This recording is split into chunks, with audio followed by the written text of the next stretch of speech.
بسم الله والحمد لله والصلاة والسلام على سيدنا محمد رسول الله. ان شاء الله النهارده هتكلم عن السي في. كنت اتكلمت قبل كده عن الويب سايت ده وقلت ان هو كويس جدا وسهل. هو فكرته ان انت عندك تكست فيلد مع تكست فيلد مع تكست فيلد، في الاخر بيطلع سي في. بيقول لك عبي التكست فيلد ده وبعدين ده وبعدين ده، وفي الاخر يطلع معاك سي في. نفس فكرة فلاتر بالظبط بالظبط، ان هو عندك ويدجت مع ويدجت مع ويدجت يطلع معاك سي في. طيب اللي عايز اكلمك فيه واقول لك عليه برضو حته مهمه قوي، ان انا مش الجامد قوي في موضوع السي في والحاجات دي. انا بس سالت ناس وعرفت ووقعت قدامي كام سي في كده، فانا جاي اقول لك على اللي انا عارفه فيهم. مش بقول لك اعمل زي بالظبط، انا جاي اوضح لك اللي انا عارفه فيهم. وانا اصلا ما كنتش هعمل الفيديو ده بصراحه، بس هي الناس طلبت مني ان انا اعمله، فانا هعمله. حلو الكلام حلو الكلام. طيب انا هقول شويه نصايح. النصايح دي كلها للديفلوبر بس، ما ماليش دعوه باي حد تاني في اي مهنه تانية. انا ما اعرفش اي حاجه خالص عن اي مهنه تانية. انا اعرف عن الديفلوبر اللي هو الراجل المبرمج اللي هو ليه في الكمبيوتر والحاجات دي، لان انا كل نصايحي هتكون موجهه ليه. فاهم قصدي؟ بس هتيجي هنا تدوس جيت ستارتد، ولو مش عامل لوجن بتعمل لوجن. وانا هنا كنت عامل سي في قبل كده، فانا هخش عليه على طول. هقول لك بس تعمل ايه. بيظهر لك هنا ان هو مقسم لك السي في بتاعك بالشكل ده. يعني انت يفضل السي في بتاعك يكون مقتصر على ان هو يعني كفايه قوي البروفايل بتاعك، وبعدين تعليمك فين ومهاراتك فين والمشاريع. كفايه قوي 4 أو 5 مشاريع بالكتير، ما تكترش اكتر من كده. يعني هم دول. وكمان يعني هقول لك عشان تفاصيل في المشاريع دي، لان هي برضو في حاجات غلط كتير قوي. لما سالت ناس قالوا لي عليها ان هي غلط. تعال نخش على طول في تفاصيل البروفايل بتاعك. تكتب اسمك ثلاثي حلو قوي، تكتب مهنتك جنب اسمك، وبعدين الايميل بتاعك لازم يكون بروفيشنال، ما يكونش فيه ارقام، ما يكونش فيه حاجه، لازم يكون كده واضح: احمد مصطفى ديفلوبر بس. حاول تعمل حاجه زي كده يعني. رقم تليفونك 6 اكتوبر ده المكان بتاعك، ما تكتبليش الجيزه 6 اكتوبر الحي الاول جنب الحصري، مش لا، ما ينفعش. بعد كده في نفس برضو البروفايل، تعالى بس نخش جوه شويه. ماشي. في نفس البروفايل لازم تعمل الاكونتات بتاعتك اللي هي اللي فعلا فيها اكتف. ما تحطليش الفيس، ما تحطليش الواتساب، لا، هو الحاجه اللي فيها اللي انت بتشتغل عليها مبرمج، يبقى انا هضيفها لينكد ان وجيت هاب، وتضيفهم كلينكات. خد بالك ان انت تضيفهم كلينكات. ماشي. تعال نخش على موضوع التعليم بتاعك. التعليم بتاعك هو كفايه بس، او الجامعه بتاعتك، القسم بتاعك اتخرجت امتى، كانت الفين، وخلاص. يعني ما تكترش قوي. السي في كل ما يكون صغير كل ما يكون افضل، لو كل ما يكون كبير كل ما يكون اوحش بكتير يعني. شكله هيبقى مش لطيف. الصوره دي مش هتظهر في السي في على فكره، انا ضد الصور خالص يعني. التمبلت بتاعك لازم يكون بالشكل ده، عشان التمبلت بتاعك لو شكل تاني مش هيظهر فيه في البرنت، لان هو الراجل بياخد السي في بتاعك وبيطبعه. فلما يطبع مثلا وانت حاطط الوان ومش عارف هو طبعته ابيض واسود، فالالوان هتبقى مش باينه خالص وصورتك هتبقى وحشه خالص. فاهم قصدي؟ دي حته. الحته التانية ان انت السي في بتاعك يكون قليل على قد ما تقدر. وكمان لو السي في بتاعك سيمبل زي كده اهو، هيعدي من حاجه اختبار كده مش فاكر اسمه الاختبار ده فكرته ان هو لما بيوصل له مثلا 1000 سي في، فهو مش هيفلتر واحد واحد، لا، ده هو اللي بيحط حاجه كده اوتوماتيك، اختبار اوتوماتيك. بيبص على السي في، بيشوف الراجل ده حاطط صوره حاطط الوان، بيستبعده على طول.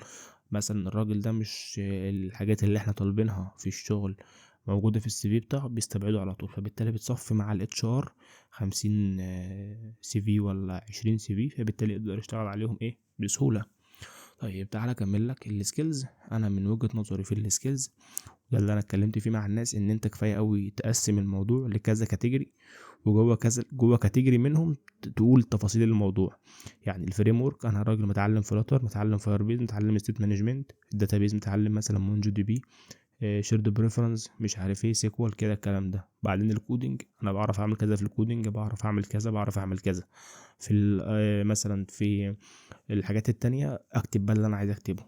بستخدم حاجه اسمها اجايل دي طريقه شغل فاهم في الشركات، فانا بوضح له ان انا متعلمها. حلو الكلام. بس هو ده الموضوع.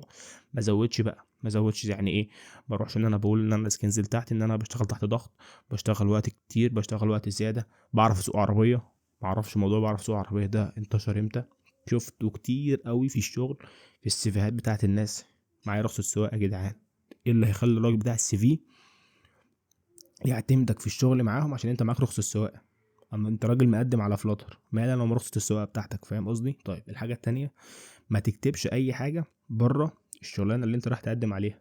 ليه تكتب مثلا داتا اناليسيس واي اي ومش عارف ايه، وانت راح تقدم على شغلانه باك اند مثلا؟ انت راح تقدم على شغلانه فلاتر، ما تكتبليش ان انت بتعرف تعمل داتا اناليسيس، ولا انا بعرف استخدم مونجو دي بي ولا لارافيل. مالك؟ لا قصدي نوت جي اس او رالافيل والحاجات دي، او بايثون، ما ده مش شغلك. فاهم قصدي؟ هو انت راح على شغلانه فلاتر، خلاص يبقى انا فلاتر، ولا بعرف اشتغل بقى وقت اضافي، ولا عندي سكيلز اكسل، ولا سكيلز مايكروسوفت، ولا الهبل ده، ولا عندي رخصة سواقة، ولا انا بعرف مش عارف ايه، ولا انا داتا اناليسيس والكلام ده. دي حتة مهمة، في سيفيهات بتترفض. عشان كده انا بتكلم برضو على البروجرامينج، مش بتكلم على اي مهنة تانية. لحدنا دخلنا في السكيلز. طيب المشاريع هو كفايه قوي اشهر 5 مشاريع عندك بس، ما تكترش اكتر من كده. هما ال5 الجامدين اللي عندك بس، ما تكترش اكتر من كده. طيب تكتب اسم المشروع وجنبه اللينك بتاع المشروع، بحيث الراجل لما يحب يدوس على اللينك يبعته على طول على المشروع. طيب لو اللينك بتاع المشروع على جيت هاب، واللينك والريبو برايفت، تعمل ايه؟ تحط اللينك بتاع جيت هاب، وتخلي اللينك، تخلي في جيت هاب الشخص اللي يخش على جيت هاب في العادي ما يظهرلوش الايه الريبو، بس اللي معاه اللينك يظهر له الريبو. دي حاجه برضو موجوده في جيت هاب وموجوده في جوجل درايف، ان انت لو بعت لحد اللينك هيظهر له اللينك. لا ما بعتش لحد اللينك، لو ودخل عندك على جيت هاب مش هيظهر له اصلا الريبو ده. يعني معنى اصح اللي معاه اللينك هو بس اللي بيظهر له ايه الريبو. طيب حلو قوي. تعال نقول السي في البروجكت المفروض نكتب جواه ايه. انا كنت كاتب زي اللي قدامك ده بالظبط، وحد قال لي ده غلط.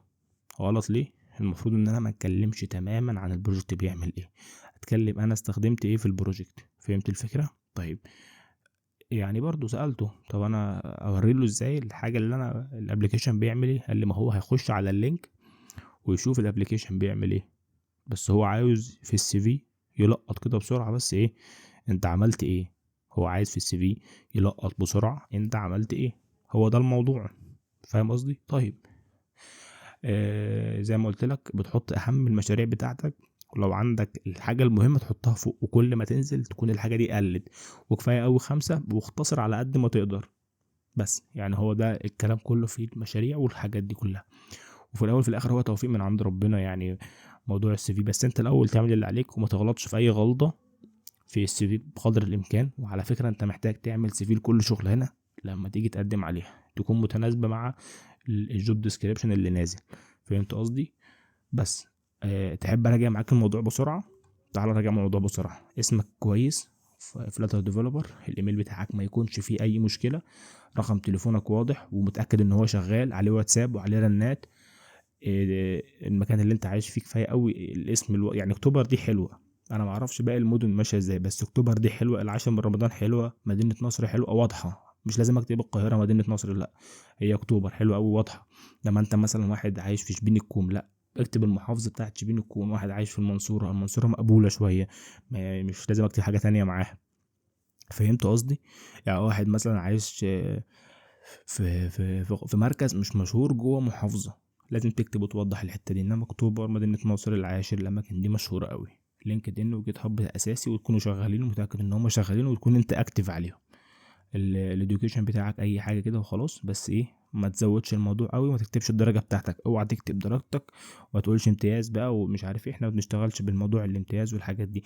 لو انت يعني بص، هو لو انت امتياز ممكن تكتبها امتياز، بس هي ما تفرقش قوي يعني. على فكره في ناس اصلا يعني، عايز اقول لك ان في اتش ار بيقلق من موضوع امتياز ده. لما يلاقي واحد واخد امتياز في مجالنا بيقلق منه. هتقول لي ليه؟ هتقول لي طب هو هيشغله بناء على ايه؟ ما هو ده راجل اكيد دعك نفسه في المذاكره، واكيد التكنولوجيا بتاعته مش قد كده، فممكن اصلا يكرف لك من قبل ايه، من قبل ما يخش على المشاريع بتاعتك. فاهم قصدي؟ بس هي مش كتير قوي، بس هي بتحصل ساعات. بوضح لك اللي بيحصل، ما بوضحلكش ان هو ده الصح ولا ده الغلط. خد بالك من النقطة، انا بوضح لك ايه اللي بيحصل، ما بقولش ده الصح وده الغلط. يا رب نفهم، عشان الحاجات دي بجد بتعمل مشاكل اليومين دول مع الناس، تحس الناس كده واقفة لبعضها في كل تفصيلة. انا بوضح بس اللي بيحصل، ما بوضحش صح ولا غلط. فهمت الفكرة؟ بس السكيلز زي ما قلنا نقسمهم كاتيجوري، ونشتغل كده ايه، نكتب الحاجات المهمة بس، ما نزودش قوي، ما نكتبش حاجات ملهاش لازمة. مفيش حاجة اسمها بقى سوق عربية، مفيش حاجة اسمها اي وانا رايح اقدم على فلاتر. المشاريع تختصر فيها على قد ما تقدر، ما تكتبش المشروع بيعمل ايه، هو هيخش ويعرف المشروع بيعمل ايه. اكتب انت استفدت ايه من المشروع، او انت يعني عملت ايه في المشروع. انا استخدمت مثلا داتابيز مش عارف ايه كذا كذا، عملت بفلتر كذا كذا. فهمت الفكره؟ هم 5 بس كفايه قوي، حلوين. طيب الحمد لله كده خلصت الفيديو. لو في كومنت في اي حاجه، في تفصيله تسالني في اي حاجه، ابعت لي. عندنا جروب على الواتساب، ابعت لي في اي حته، هسيب كل اللينكات تحت، هسيب لينك الويب سايت تحت برضو. يعني عيش الدنيا وانا معاك. يلا، السلام عليكم ورحمه الله وبركاته.